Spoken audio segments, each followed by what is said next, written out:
Hello everyone. ഞാൻ ഇന്നിവിടെ discuss ചെയ്യാൻ പോകുന്നത് measures of tax planning in relation to setting up and commencement cooperatives and tax planning in relation to different forms of organization. First one, measures of tax planning in relation to setting up and commencement.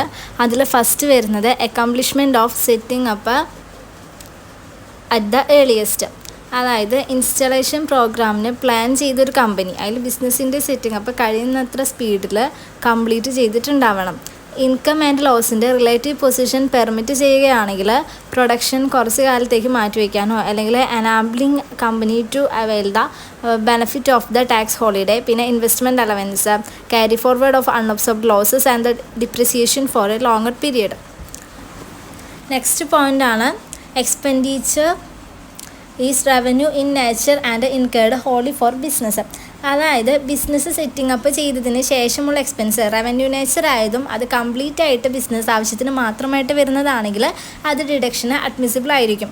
ഈ ബിസിനസ്സിൻ്റെ purpose എന്ന് പറയുന്നത് profit earn ചെയ്യാനുള്ള പർപ്പസിൽ നിന്ന് different ആണെങ്കിൽ അതിനർത്ഥം expenditure ആ business carry ചെയ്യണമെന്നായിരിക്കും. ഈ ബിസിനസ് നടത്തിക്കൊണ്ടു പോകുന്ന ഒരു വ്യക്തി എന്ന നിലയിൽ അസസി അത് ക്യാരി ചെയ്യണം. അത്തരം എക്സ്പെൻഡിച്ചർ പ്രിലിമിനറി എക്സ്പെൻസിൻ്റെ പാർട്ടായിരിക്കും. കൂടാതെ section 35D of the act പ്രകാരം 5 വർഷം പീരിയഡിൽ അമോർട്ടൈസേഷനും ഇത് എലിജിബിൾ ആയിരിക്കും. മൂന്നാമത്തെ പോയിൻ്റാണ് certain tax holiday are effective from commencement of the business. അതായത് ന്യൂലി എസ്റ്റാബ്ലിഷ്ഡ് ആയ ഇൻഡസ്ട്രിയൽ അണ്ടർടേക്കിങ്ങിൻ്റെ കാര്യത്തിലും കമൻസ്മെൻറ്റ് ഓഫ് ദ ബിസിനസ് എന്ന ടേം വളരെ ഇമ്പോർട്ടൻ്റ് ആണ്. Section 80IA and section 80IB of the act പ്രകാരമുള്ള ടാക്സ് ഹോളിഡേ പ്രൊഡക്ഷൻ സ്റ്റാർട്ട് ചെയ്ത് ഒരു പ്രിസ്ക്രൈബ്ഡ് പീരിയഡ് വരെ, അതായത് അപ് ടു കണ്ടിന്യൂഡ് ടൈം മുതൽ എഫക്റ്റീവ് ആവും. നാലാമത്തെ പോയിൻ്റാണ് preliminary expenditure is allowable from year of commencement.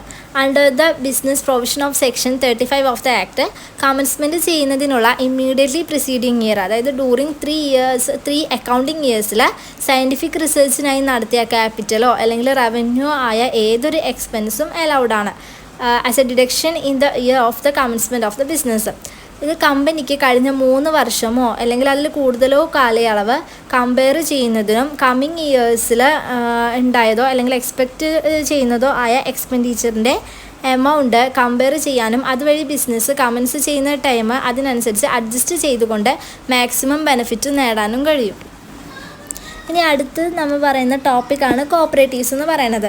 Cooperative society എന്ന് പറഞ്ഞാൽ ഒരു വോളണ്ടറി അസോസിയേഷൻ ഓഫ് പേഴ്സൺസ് ആണ്. ഇത് ക്രിയേറ്റ് ചെയ്തിരിക്കുന്നത് മെമ്പേഴ്സിൻ്റെ വെൽഫെയറിന് വേണ്ടിയിട്ടാണ്. ഈ കോപ്പറേറ്റീവ് സൊസൈറ്റിയുടെ ടോട്ടൽ ഇൻകം മറ്റുള്ള അസസിയുടെ പോലെ തന്നെയാണ് നമ്മൾ കാൽക്കുലേറ്റ് ചെയ്യുന്നത്. ഇവർക്ക് കിട്ടുന്ന മെയിൻ ഡിഡക്ഷൻസ് ആണ് 80G, 80GGA, 80GGC, 80IA, 80IAB, 80IB, 80IC, 80ID, 80JJA, 80P and 80PA. ഇതിലെ ഏറ്റവും ഇമ്പോർട്ടൻ്റ് ആയിട്ടുള്ള ഡിഡക്ഷനാണ് സെക്ഷൻ 80P എന്ന് പറയുന്നത്. ഈ 80Pനെ നമുക്ക് 3ആയിട്ട് കാറ്റഗറൈസ് ചെയ്യാം. ഫസ്റ്റ് 100% ഡിഡക്ഷൻ, രണ്ടാമത്തത് deduction is allowed to a limited extent and third one multiple deductions. അതിൽ ഫസ്റ്റ് വൺ 100% ഓഫ് ഡിഡക്ഷൻ എന്ന് വെച്ചാൽ 100% ഡിഡക്ഷൻ കിട്ടുന്നത് banking business, cottage industry, collective disposal of labour, fishing and allied activities, income from investment with other cooperative societies, marketing of agricultural produce grown by members of the society. ഇതിനൊക്കെയാണ് നമുക്ക് 100% deduction കിട്ടുന്നത്. രണ്ടാമത്തെ പറയുന്നതാണ് deduction is allowed to a limited extent. അതായത് consumer cooperative society ആണെങ്കിൽ 1 lakh rupees വരെയാണ് deduction കിട്ടുന്നത്. Other cases ആണെങ്കിൽ 50,000 വരെ ഡിഡക്ഷൻ കിട്ടും. ഇതിൽ ഗ്രോസ് ടോട്ടൽ ഇൻകം 20,000 കൂടുന്നില്ലെങ്കിൽ interest on security, property income ഇതിന് മുഴുവൻ ഡിഡക്ഷൻ കിട്ടുന്നുണ്ട്. മൂന്നാമത്തെ പോയിൻ്റാണ് മൾട്ടിപ്പിൾ ഡിഡക്ഷൻ എന്ന് പറയുന്നത്. അതായത് cooperative society deduction under section 80HHB, 80HHC, 80HHD തുടങ്ങിയ ഡിഡക്ഷന് എടുത്തതിന് ശേഷം വേണമെങ്കിൽ നമുക്ക് 80P എന്ന ഡിഡക്ഷൻ കൂടി യൂസ് ചെയ്യാം. അതിൽ 80P സെക്ഷൻ അസസ്മെൻറ്റ് ഇയർ 2007-2008 ആ അസസ്മെൻറ്റ് ഇയറിലെ കോപ്പറേറ്റീവ് ബാങ്ക്സിന് വിഡ്രോ ചെയ്തിട്ടുണ്ട്. ഇനി ടാക്സ് പർപ്പസിന് കോപ്പറേറ്റീവ് ബാങ്കിനെ കൊമേഴ്ഷ്യൽ ബാങ്ക് പോലെ ട്രീറ്റ് ചെയ്തിട്ടുണ്ട്. 80P ഡിഡക്ഷൻ അല്ലാതെ അഡീഷനായിട്ട് കോപ്പറേറ്റീവ് സൊസൈറ്റി മെമ്പേഴ്സിന് റെമ്യൂണറേഷൻ പേ ചെയ്യുന്നുണ്ടെങ്കിൽ അതിനും കൂടി ഡിഡക്ഷൻ ക്ലെയിം ചെയ്യാൻ പറ്റും, ഇൻക്ലൂഡിങ് കമ്മീഷൻ ആൻഡ് ഇൻട്രസ്റ്റ്. അടുത്ത ടോപ്പിക്കാണ് tax planning in relation to different forms of organisation. On the basis of ownership and control ആയിട്ട് കമ്പനിയെ നമുക്ക് വൈഡ്ലി ഹെൽഡ് കമ്പനി എന്നും ക്ലോസ്ലി ഹെൽഡ് കമ്പനി എന്നും ഓർഗനൈസ് ചെയ്യാം. അതായത് ഓണർഷിപ്പിൻ്റെയും കൺട്രോളിൻ്റെയും ബേസിസിൽ നമുക്ക് കമ്പനിയെ വൈഡ്ലി ഹെൽഡ് കമ്പനി എന്നും ക്ലോസ്ലി ഹെൽഡ് കമ്പനി എന്നും നമുക്ക് ഓർഗനൈസ് ചെയ്യാൻ പറ്റും. അതിൽ വൈഡ്ലി ഹെൽഡ് കമ്പനി എന്ന് പറയുന്നത് company in which publicly or substantially interested, ആ കമ്പനിയെ നമ്മൾ വൈഡ്ലി ഹെൽഡ് കമ്പനി എന്ന് പറയും. അപ്പോൾ എപ്പോഴൊക്കെ ആയിരിക്കും നമ്മൾ വൈഡ്ലി ഹെൽഡ് കമ്പനി എന്ന് പറയുന്നത്? അതിൻ്റെ ഷെയർസ് 40% കുറയാത്ത ഷെയർസ് RBI അല്ലെങ്കിൽ ഗവൺമെൻറ് ഓൺ ചെയ്തിട്ടുണ്ടെങ്കിൽ, അല്ലെങ്കിൽ സെക്ഷൻ 8 പ്രകാരം നോൺ പ്രോഫിറ്റ് ഓർഗനൈസേഷനായി അതിനെ രജിസ്റ്റർ ചെയ്തിട്ടുണ്ടെങ്കിൽ, അതുപോലെ തന്നെ company having no share capital but CBDT അതിനെ വൈഡ്ലി ഹെൽഡ് കമ്പനിയായി അതിനെ ഡിക്ലെയർ ചെയ്തിട്ടുണ്ടെങ്കിൽ, അല്ലെങ്കിൽ ഒരു മ്യൂച്വൽ ബെനിഫിറ്റ് ഫിനാൻസ് കമ്പനി ആണെങ്കിൽ, അതായത് നീതി മ്യൂച്വൽ ബെനിഫിറ്റ് സൊസൈറ്റി അങ്ങനെയുള്ളൊരു കമ്പനിയൊക്കെ ആണെങ്കിൽ, അതേപോലെ അതിൻ്റെ വോട്ടിംഗ് പവർ 50%-ൽ കൂടുതലോ അല്ലെങ്കിൽ voting power 1 or more cooperative society held ചെയ്തിട്ടുണ്ടെങ്കിൽ അതിനെയൊക്കെ വൈഡ്ലി ഹെൽഡ് കമ്പനി എന്ന് പറയുന്നു.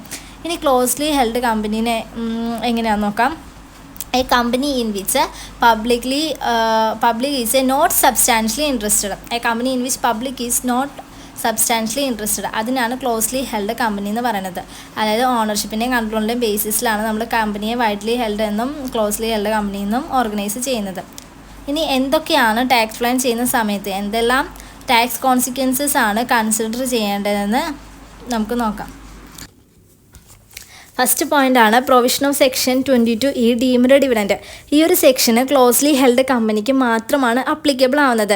അതിൽ ഡീംഡ് ഡിവിഡൻറ്റ് എന്ന് പറയുന്നത് ക്ലോസ്ലി ഹെൽഡ് കമ്പനി അവരുടെ ഷെയർ ഹോൾഡേഴ്സിന് ലോണായിട്ടോ അല്ലെങ്കിൽ അഡ്വാൻസ് ആയിട്ടോ പ്രൊവൈഡ് ചെയ്യുന്നതിനെ ഡീംഡ് ഡിവിഡൻറ്റ് ആയിട്ടാണ് കൺസിഡർ ചെയ്യുന്നത്.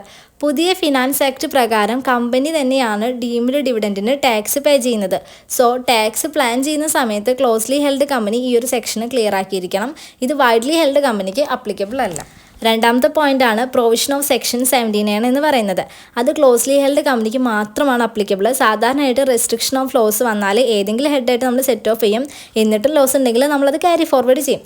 ബട്ട് ക്ലോസ്ലി ഹെൽഡ് കമ്പനിയുടെ ഷെയർ ഹോൾഡിംഗ് പാറ്റേണിന് കാര്യമായ വ്യത്യാസം വന്നാൽ അവർക്ക് ഈ ലോസ് ക്യാരി ഫോർവേഡ് ചെയ്യാൻ പറ്റില്ല. അതിനെ റെസ്ട്രിക്ഷൻ എന്ന് പറയുന്നു. അതാണ് സെക്ഷൻ 79 പറയുന്നത്. സോ ടാക്സ് പ്ലാൻ ചെയ്യുന്ന സമയത്ത് നമ്മൾ ഈ പ്രൊവിഷൻ കൂടി നോക്കണം. മൂന്നാമത്തെ പോയിൻ്റാണ് സാധാരണയായിട്ട് ഫോറിൻ കോർപ്പറേഷന് ഉള്ള ടാക്സ് റേറ്റ് എന്ന് പറഞ്ഞാൽ 40 to 50% ആണ്. അതിൽ പ്ലസ് സർചാർജ് ഉണ്ട്. അത് ടോട്ടൽ ഇൻകം എന്ന് പറയുന്നത് 1 കോടിക്ക് മേലെ ആണെങ്കിൽ സർചാർജ് 2%, 10 കോടിക്ക് മേലെ ആണെങ്കിൽ സർചാർജ് 5% ആയിരിക്കും. ഇനി ഡൊമസ്റ്റിക് കമ്പനി ആണെങ്കിൽ അതിന് 30% ആണ്, പ്ലസ് സർചാർജ് ഉണ്ട്. അത് 1 കോടിക്ക് മേലെ ആണെങ്കിൽ 7%, 10 crore മേലെ ആണെങ്കിൽ 12% ആയിരിക്കും സർചാർജ് എന്ന് പറയുന്നത്. ഈ ഒരു വേരിയേഷനുള്ള മെയിൻ റീസൺ എന്ന് പറയുന്നത് ഡൊമസ്റ്റിക് കോർപ്പറേഷന് അവൈലബിൾ ആവുന്ന ടാക്സ് ഇൻസെൻറ്റീവ്സ് ഫോറിൻ കമ്പനീസിന് അവൈലബിൾ ആവുന്നില്ല എന്നതാണ്. ഈ വേരിയേഷനുള്ള മെയിൻ റീസൺ എന്ന് പറഞ്ഞാൽ ഇപ്പോൾ ഫോറിൻ കമ്പനി ഇന്ത്യയിൽ ഒരു കമ്പനി തുടങ്ങാൻ ആഗ്രഹിക്കുന്നുണ്ടെങ്കിൽ ഒരു സബ്സിഡിയറിലൂടെ തുടങ്ങാം. അല്ലാതെ ഡയറക്റ്റ്ലി എൻട്രി ചെയ്യുന്നതിന് പകരം സബ്സിഡിയറിലൂടെ എൻട്രി ചെയ്യുന്നതായിരിക്കും അതിന് നല്ലത്. നാലാമത്തെ പോയിന്റ് എന്താണെന്ന് വെച്ചാൽ deduction from gross total income is available or a number of assessment years under various sections of the income tax. Hence to get the full benefit of the deduction it is better to start the enterprise in the beginning of the financial year. അതായത് income tax act പ്രകാരം ഒരുപാട് exemptions and deductions കിട്ടുന്നുണ്ട്. അപ്പോൾ ഇത് ഫുള്ളായിട്ട് utilise ചെയ്യണമെങ്കിൽ ഒരു company financial ഇയറിൻ്റെ ബിഗിനിങ്ങിൽ തന്നെ തുടങ്ങുന്നതായിരിക്കും നല്ലത്. അഞ്ചാമത്തെ പോയിൻ്റാണ് there are a number of conditions for availing deductions under section 80IA, 80IB, 80IC, 80ID, 80IE or 80JJA. These conditions are complied with for obtaining deductions. അതായത് ഒരുപാട് ഡിഡക്ഷൻസ് കമ്പനീസിന് അവൈലബിൾ ആണ്. 80IA, 80IB, 80IC, 80ID, 80IE and 80JJA. So ഈ deductions ഒക്കെ use ചെയ്യണമെങ്കിൽ ഈ companies ഈ conditions ഒക്കെ fulfil ചെയ്യണം. ഈ കണ്ടീഷൻസ് ഫുൾഫിൽ ചെയ്തുകൊണ്ട് മാക്സിമം ഡിഡക്ഷൻസ് കിട്ടുന്നതെല്ലാം യൂട്ടിലൈസ് ചെയ്യണം.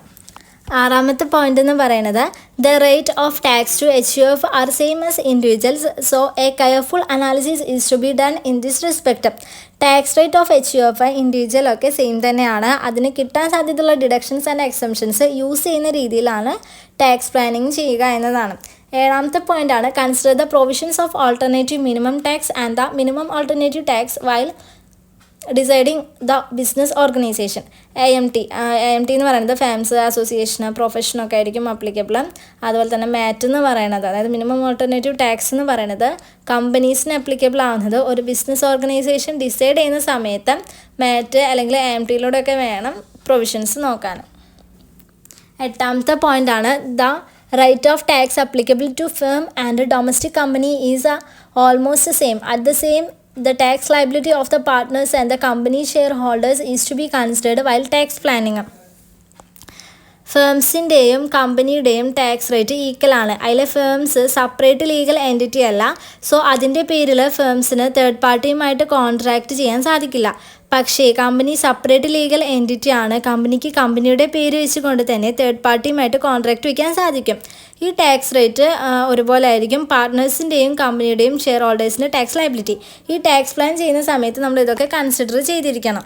ഒമ്പതാമത്തെ പോയിൻ്റാണ് 80PA എന്ന് പറയുന്നത്. ഇത് ന്യൂ ഡിഡക്ഷനാണ്. അസസ്മെൻറ്റ് ഇയർ 2019-20 മുതലാണ് ഇത് വന്നിട്ടുള്ളത്. ഇത് മെയിനായിട്ട് കൊണ്ടുവന്നത് to promote the marketing and the processing of agricultural പ്രൊഡ്യൂസിന് വേണ്ടിയാണ് കൊണ്ടുവന്നത്. ഈ സെക്ഷൻ പ്രകാരം 100% ഡിഡക്ഷനാണ് പ്രോഫിറ്റിന് കിട്ടുക. അപ് ടു കമ്പനിയുടെ ടേൺ ഓവർ 100 crore വരെ പ്രീവിയസിലാണെങ്കിലാണ് ഇത് കിട്ടുക. ഇനി നമുക്ക് ടാക്സ് പ്ലാനിങ് റെക്കമെൻഡഡ് ബിസിനസ് ഓർഗനൈസേഷൻ്റെ സ്റ്റാറ്റസ് നോക്കാം.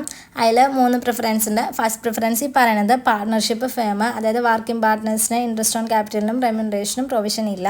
സെക്കൻഡ് പ്രിഫറൻസ് എന്ന് പറഞ്ഞാൽ company considering capital requirement. Third preference sole proprietorship, related പാർട്ടീസിൽ നിന്ന് ബോറോ ചെയ്യാതെ പ്രൊപ്പറേറ്റർക്ക് ക്യാപിറ്റൽ റിക്വയർമെൻറ്റ്സ് മെറ്റ് ചെയ്യാൻ പറ്റിയെങ്കിൽ മാത്രമായിരിക്കും. അപ്പോൾ നമ്മളിന്നിവിടെ ഡിസ്കസ് ചെയ്തിരുന്നത് measures of tax planning in relation to setting up and commencement. അതിൽ 4 പോയിൻ്റ് ഉണ്ടായിരുന്നു. Accomplishment of setting up at the earliest, പിന്നെ രണ്ടാമത്തത് expenditure is revenue natural and incurred wholly for the business. മൂന്നാമത്തത് certain tax holiday are effective from commencement of the business. നാലാമത്തത് preliminary expenditure is allowable from year of the commencement. പിന്നെ cooperatives എന്താണെന്ന് നമ്മൾ cooperatives create ചെയ്തേക്കുന്നത് മെമ്പേഴ്സിനെ വെൽഫെയറിന് വേണ്ടിയിട്ടാണ് നമ്മളൊരു cooperative society create ചെയ്തേക്കുന്നത്. അപ്പോൾ അതിൽ ഏറ്റവും ഇമ്പോർട്ടൻ്റ് ആയിട്ടുള്ള ഡിഡക്ഷനാണ് 80P എന്ന് പറയുന്നത്. 80Pനെ നമ്മൾ 3ആയിട്ട് കാറ്റഗറൈസ് ചെയ്തിട്ടുണ്ടായിരുന്നു. പിന്നെ നമ്മൾ ഡിസ്കസ് ചെയ്തത് tax planning in relation to different forms of organisation. Thank U.